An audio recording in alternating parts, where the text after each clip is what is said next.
The Nile flowed. A kingdom watched. A queen was born. Cleopatra, last pharaoh of ancient Egypt. Hers was a birthright steeped in power.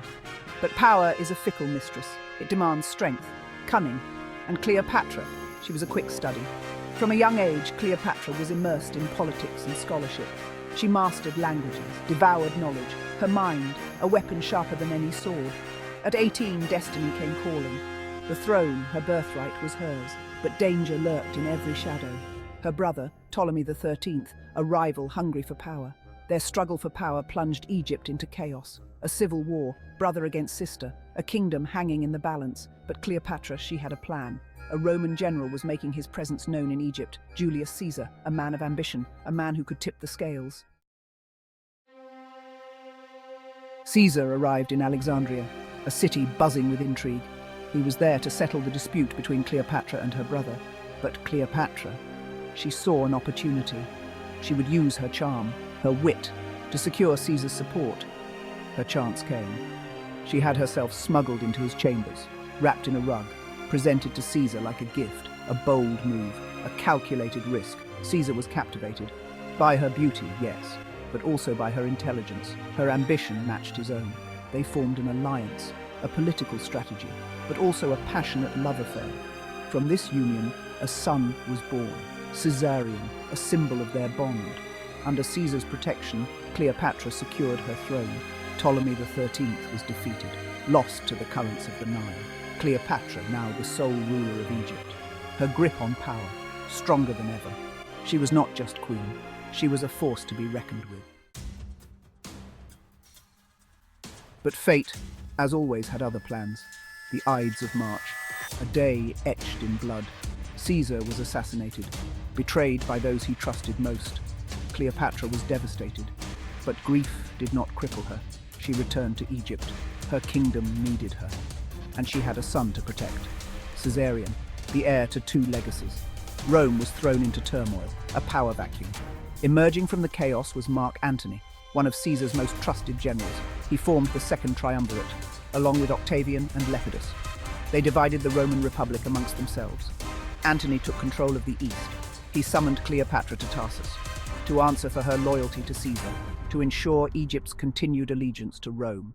This was her moment, to secure her kingdom, to protect her son's future. She would use every weapon in her arsenal. Section 4. Love and War. Cleopatra sailed to Tarsus on a grand barge, a spectacle of opulence and power. She met Antony. Their attraction was immediate, electric. They were kindred spirits, both ambitious, both hungry for power. They formed an alliance, a strategic partnership, but also a love affair for the ages. Their love story became legend, their passion, the talk of the ancient world. They shared a love of luxury, of grand gestures. They were inseparable, two rulers bound by destiny. But their happiness was short-lived.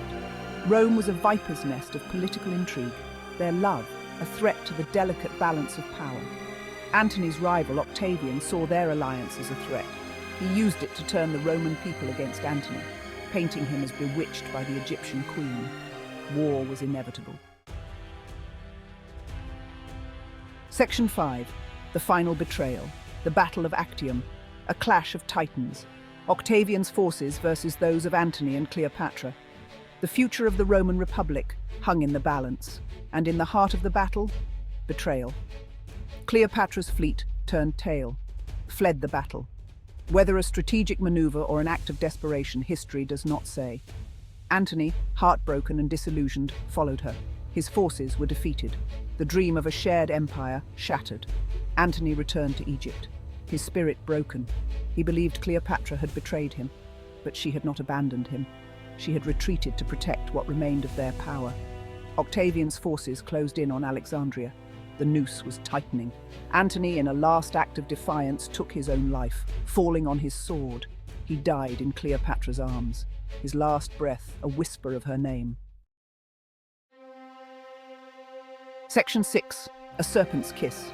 Cleopatra was a prisoner in her own palace. Octavian planned to take her to Rome, a trophy of war, but Cleopatra refused to be a pawn. She chose her own fate, a queen's death, a poisonous asp smuggled into her chambers, the serpent's bite, swift and painless.